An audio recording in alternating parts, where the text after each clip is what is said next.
huck these with abandon while you're shooting. Plasma grenades are blue and have smaller explosions, but they're sticky.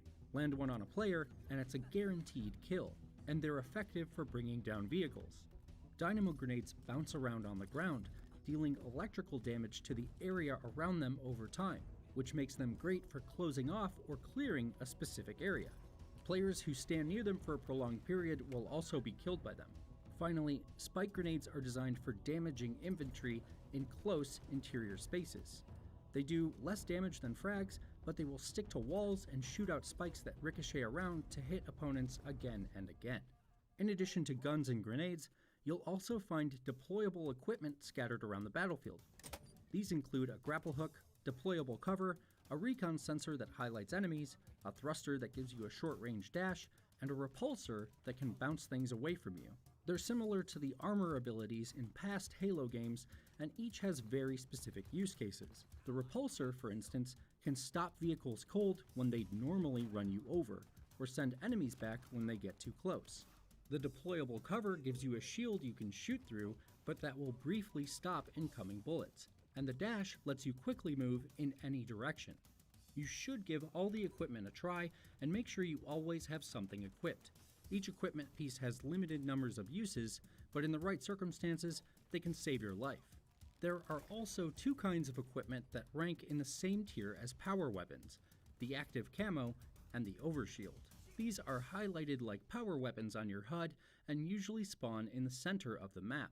You want to grab these as soon as they're available, just like power weapons, because they give a big advantage. The overshield doubles your shield capacity to make you much harder to kill, although it won't recharge like your normal shield, and the active camo renders you all but invisible for a brief period. Grab these, or at the very least, keep them out of the hands of the other team. A little known feature in Halo Infinite's multiplayer is the AI scan option.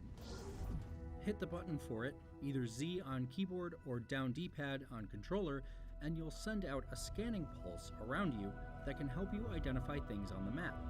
The AI scan will highlight points of interest on your HUD, like weapon racks and empty vehicles. If you're desperate for a gun but don't know where to find one, use your scanner to help point you toward what you need. It won't show you where players are, use the threat sensor equipment for that, but it will highlight everything else that's interactable, including launch pads. Like most current team-based first-person shooters, Halo Infinite sports a ping system, called Mark in the control menu, that lets you highlight locations or enemies on your teammate's HUD. Enemy there!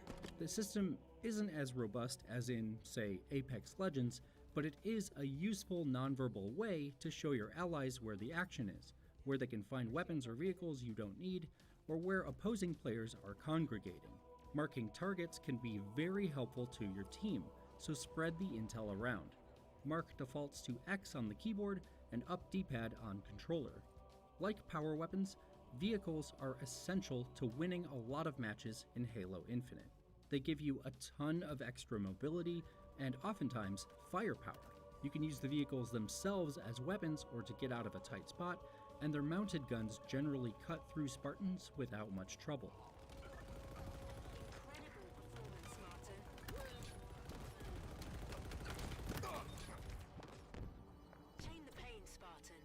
Don't leave vehicles to rust on the field, or worse, to get snagged by the other team. Use them to your advantage. Even if you're not an especially effective killer while driving or riding, any vehicle can help you quickly cross the battlefield, draw enemy attention, and create a little chaos. You can even take them into launch pads and send them flying. A warthog, mongoose, or ghost harassing a group of Spartans means your allies on foot have a better chance of killing them while they're looking at you. Just be sure not to run over your teammates. Conversely, if the enemy is using a vehicle against you, especially airborne ones, you're going to want to deal with them post-haste. A well-piloted Banshee or Wasp can wallop a team on the ground that isn't looking up to handle it. Most standard small arms will do little damage to most vehicles, although you can usually target their pilots or gunners, but middle tier and power weapons are highly effective in bringing them down. Two of the best guns for dealing with vehicles quickly are the electricity-based ones. the disruptor pistol, and shock rifle. A few shots from the disruptor will disable a vehicle, including a Banshee or a Wasp, sending it falling out of the sky. Fully charged shock rifle shots can do the same. If you're being hassled by vehicles, seek out the lightning weapons. Ordnance incoming! I see him! The enemy carrier! Ammo reserves depleting! Ooh, they can't stop you. But don't forget that the Hydra, Skewer, Sentinel Beam, Rocket Launcher, Sniper Rifle, and Plasma Grenade are all effective weapons as well. If a vehicle is giving you a hard time, shoot at it, because every little bit of damage helps.